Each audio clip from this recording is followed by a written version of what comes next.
Alright, what's up y'all, it's LakerFan here. As we're about to title today's video, the AFK in the wreck has got to go. Now, I'm not sure if I'm alluding to this in the title of the video, but essentially, the video is all about the fact that our power forward in this gameplay is literally not playing the game for nearly the first entire half of the game, and it's unreal that the game just does not kick him. Now, the reason that this is the case is the dude's literally just holding maybe to the right on his right stick, or he's just holding a certain button down on his controller, maybe his A button, something like that. Long story short, it's not kicking him from the game because there is something being held on his controller that is just staying active at all times. And it's unreal, man. It's so ridiculous that this is allowed. So, you in my way right here. Shout out to you, bro, because this was so annoying.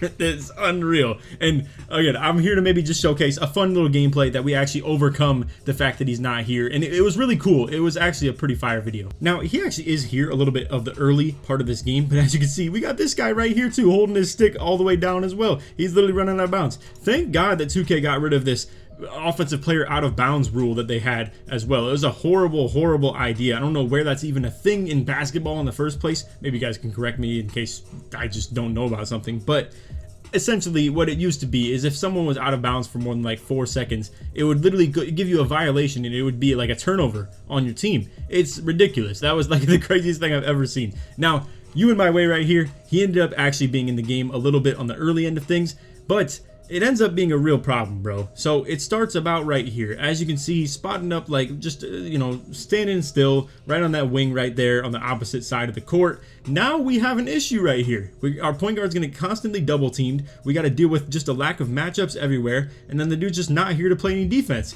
And again, there's something being done on his controller because Lord knows this guy was just staying in the game somehow at all times and was not moving very consistently at all. And now you have other things to deal with, like if the point guard taps his A button and the ball ends up in the dude's hands, then you have to call a timeout every single time. Anytime he's an inbounder, you have to call a timeout as well. And you got to deal with this right here, bro. Gets a defensive 3-second violation. As you can see, he's just standing in the paint the entire time, and then there's no way to really solve that issue. So defensive 3 right there on a power forward again.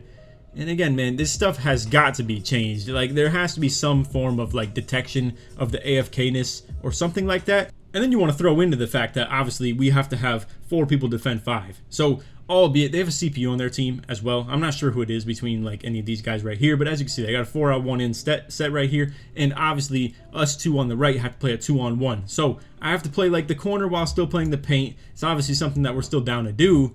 But, I mean, whether it's offense or defense, playing 4v5 is impossible, man. It's ridiculous. Look at our point guard getting double teamed with nowhere to throw the ball, and now I'm just kind of floating around at the top, giving them somewhere to throw the ball. Now, by some miracle, I end up giving him the ball, and he actually shoots a shot and greens it, and bang. Like, absolutely just hits a nasty shot right there.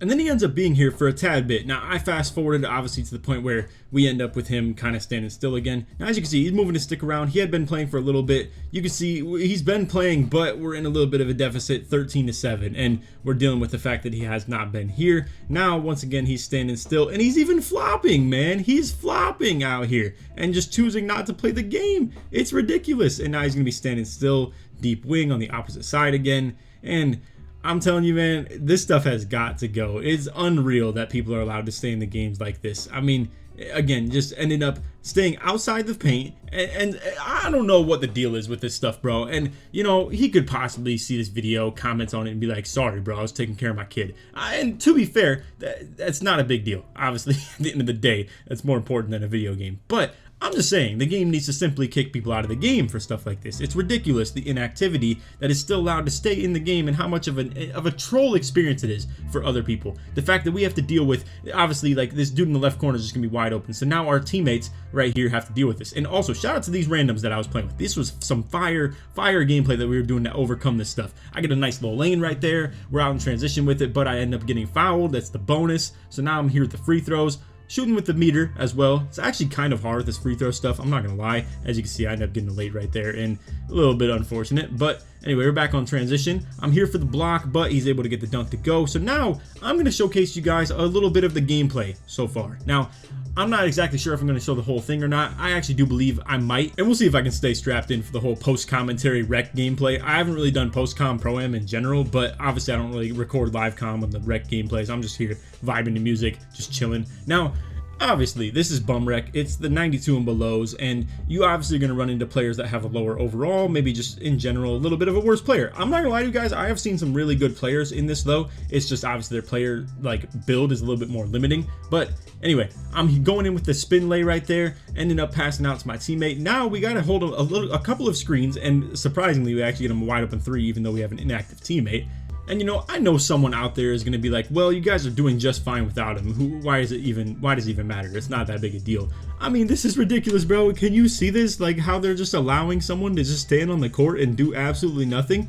That's just crazy. And I don't really understand why teammate grade is something that doesn't really factor into this stuff either. Obviously, like the only way we'd ever get this guy kicked out of the game is to just hand him the ball every single time and get like an 8-second violation on the inbounds or something like that, like to give him the ball right here. But regardless of that, we're going to be stuck without him the entire game if he's not grading out. I mean, he has the same teammate grade as people that have been in the game consistently and have put up 5 shots and are dealing with the fact that he's not here. And then just like I said, obviously if he's the inbounder, as you can see, the dude's not here and there's no way of calling for the ball from someone who is a user player instead of a CPU, and things like this just go a long way, bro. Like it really is just such a deteriorating thing, and for all I know, 2K could just literally make it so it's him inbounding every single time, and then we just lose what, all our timeouts, and we just still end up not even getting the ball inbounded at all. Right here, unfortunate. I try and go for the cut. I have 30 close shot though, so honestly I was just hoping for the dunk and to get it. But again, we're here to showcase this gameplay, and well, ironically, I mean, he's coming back and forth like between the game and not. As you can see, he actually moves over to the corner again. Now our teammate ends up passing him the ball because he's actually here, and this dude was banging every shot he took when he was in the game, man. As you can see, greens that right there, and then just disappears again after a little bit. I mean, it's crazy, bro. And I do get it. I mean, it's whatever. Again, the dude probably has some reason behind it. He's probably busy in real life, something of that nature. But the dudes don't got to come in here and wreck and ruin your own experience, and like everybody included, obviously, just at the expense of being too busy to play the game and trying to multitask between it and stuff. All right, so being arrogant like I am, I end up passing him the ball because I am getting tired of this stuff. I actually kind of wanted him to grade out, to be honest with you, and just get out the game. So I'm not gonna lie, it was maybe a toxic thing to do, and maybe it's at the expense of my team, but I don't know, something's gotta shake right here too, bro. I'm gonna be real with you. So they end up calling a timeout. Not a great decision in retrospect, because I should have known my team was just gonna do that in anyway, and not to mention that's probably not exactly a great play anyway, because what are we gonna do? I mean, grade him out 6 different times, like we gotta hope that he's just gonna lose his teammate grade every single time over and over again.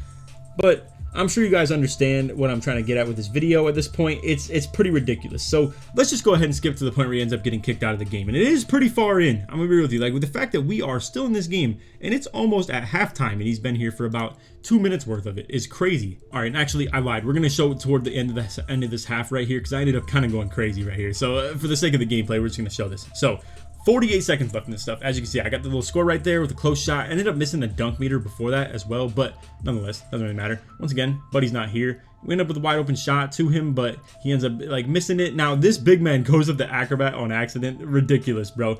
I end up throwing to our power forward. He is technically here, but he's not here. As you can see, he ends up throwing the pass, but again, just really not active in the game. I get the standing contact dunk though, as I get the ball back, and then we're back on defense with it. We're playing man, obviously. I mean, it is just what it is. You can't really do anything besides that as far as playing with the rec randoms. Next possession, he's once again standing down low, but honestly, bro, I really do think that we can overcome some of this lack of spacing stuff as well. I find myself kind of hugging the 3-point line and stuff, or just, you know, floating around the 3-point line to give my team someone to throw the ball to, and as you can see, do stuff like this. And this is where I talk about that whole lack of spacing issue in yesterday's video, where I could still like sit around the 3-point line and still comfortably give my people an option to throw the ball to and then still catch, run, dunk. Just because I can't shoot the ball doesn't mean that I'm not going to be able to actually contribute in the aspect of maybe doing some things of that nature. But anyway, solid stats right here. I mean, 12 and 8 on like 12 points, 8 rebounds. Obviously, their big has 11 rebounds as well. It's really unfortunate too, though, because obviously I'm trying to cover for a lot of ground, equal, like same as, you know, our whole rest of the team as well. I mean, we're trying to cover the ground for 5 offensive players right here, plus I guess a CPU, so 4.5 with 4 people. And you know, while that may seem like not that crazy of numbers, it still is pretty frustrating and ridiculous, man. But anyway, we are going to skip over to the point that he actually gets kicked out and showcase how we end up taking over this game a little bit. All right, and as our saying goodbye to you and my way right here, we're going to show the last couple of offensive and defensive possessions without him. So as you're gonna see, we're on offense with it. He hits a nice little hop back, but ends up shooting a late, and we don't get the shot to go right there. Now look at this defense right here, bro. This is hilarious. So he ends up bailing out of that layup attempt. We are swinging like crazy. We are just going all over the place. He ends up contesting that shot a tad bit, getting it to an open, and as you can see, we get the ball back, and now he is finally out halfway through the third quarter, over halfway through the third quarter, like literally 4/5 into it, and we are literally almost at the end of the game. It's almost been literally 15 minutes of game time that he's been here, and has literally just actually not been here for that matter. But anyway, now we finally get to actually get some gameplay with a CPU on the court, and this is actually such a relief. And for anybody that thinks they don't want to play with computers, at least you're playing with someone as a body. This is like such a ridiculous thing that should not be allowed, and they gotta like get this kicking situation figured out with this. But anyway, bro's hitting the drop steps. We get the little force pickup on him. They end up winning the jump ball, but we end up with another rebound off of this, so he ends up trying to shoot that. I'm over here on the box out, grab the board. I gotta say, this 92 and below stuff has been so fun. Now, I recently have actually upgraded to past 92, literally just today. I was trying to play with like Spill, Joey, all them dudes that we were just getting some good like 5-man runs with in the rec and stuff like that too. And obviously, like it was past the 92 hours and stuff. In case anybody doesn't know, there's like pretty much it works from I think 11 a.m. to 11 p.m. or actually like noon to midnight for Eastern time. But yeah, I have a lot of gameplay with this build in the 92 and below, and I'm not gonna lie, this is some really fun gameplay. So I think I'm gonna show you guys a lot of videos like this, and we might do some more like rec post-com stuff. I might cut up the next one too though. I just wanted to show in this one kind of the live process of us dealing with the fact that we had that lack of spacing from him right there. And now to kind of show the difference in that of just how much more we're able to just free flow on offense. So now just to accelerate through this a little bit quickly, you're gonna see he gets the dunk right here, but either way, we are up by like 9 points right here and gonna be flowing way better on offense. So now I catch it right here. We're able to just kind of dunk past them. Simple. I mean, again, whether it's the lack of spacing from the CPU, doesn't matter. At least it's somebody here. I mean, it's such a relief to have that on the court, bro. But anyway, he ends up catching shooting that. Now, I really do want to showcase this because I think it's like so fire for the sake of this build. And while it may be a bad shooting mechanic in the game, it is what it is. So this is how I feel about poppers. I truly do feel this way. The people that have like 70-ish three-pointer, like 75 to 79, stuff like that, you can literally just sprint at them just like this. You can sprint at them, close the gap right here. Don't even have to put a hand up. Don't have to jump at them, anything like that. Get a contest, and then run back to the rebound, and boom, you have it. 18% contest, just like that. Moving along in the gameplay a little bit, we end up with the ball in the corner right here. I end up being able to grab a really crazy offensive rebound right there and kick out to the corner. And again, I mean, you know, I'm not gonna beat the drum over and over again as far as what I'm saying here in the commentary, but it is so easy, so much easier to deal with this stuff when you have at least a CPU that's kind of, while he may always run in the bad spots and stuff too, and I do understand that is definitely a frustrating thing about the CPUs. At least it's something that's going to put a shot up if they end up needing to. At least if he's in the paint like that, the ball can at least go there and there's going to be something happening, or at least there's a body running with them on defense. It's honestly unreal that we were staying in this game. But yeah, as we get toward the end of this game, feel free to leave in the comments what you guys think of this stuff. Let me know if you think people should get kicked more quickly for this, or if you think maybe it's just a reasonable thing and there's nothing you can do about it, as far as the fact that if someone just drifts their stick or is holding their A button or anything like that, that there's no way you can get kicked out. Let me know what you think of the teammate grade stuff, as far as your opinion on how you would deal with this situation as well. Anyway, skipping ahead in the gameplay to just some more highlight areas and stuff like that. I'm gonna hit the snatchback right here, go with a little bit of a moving crossover into the contact dunk, big man contact dunk for that matter, and we get that slithery, like, you know, posterizer contact dunk to go right there. Now right here, I'm chasing this down, get the anchor block, and then boom, we are like straight, like right back to the takeover. This is the crazy thing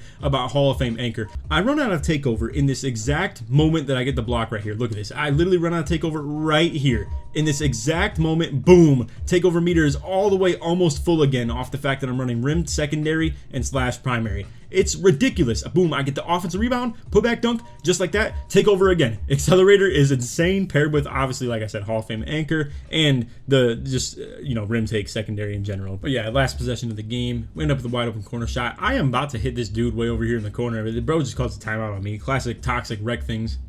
I mean, it is what it is. End up using our last timeout. I'm moving around a little bit with the slash take, but it's whatever. We don't really have to get the ball or anything. Bro's just clearly going to try and like ball hog this stuff out a little bit.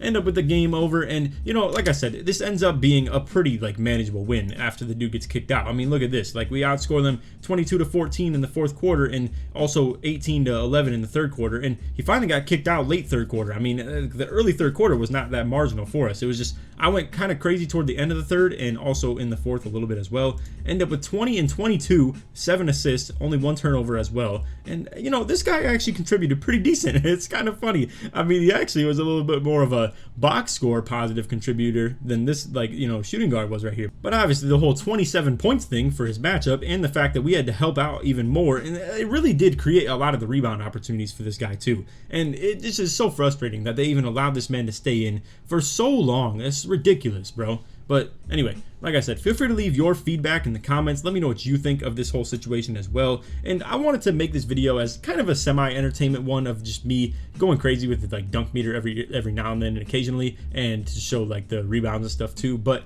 also to maybe bring up a pretty important talking point as far as this rec center gameplay stuff goes, because I've seen it 2 or 3 times at this point already in just me grinding this build alone. People going AFK in the rec and just hoping that maybe they can stay in for the whole game. I don't even know why you would do it, bro, to be honest with you.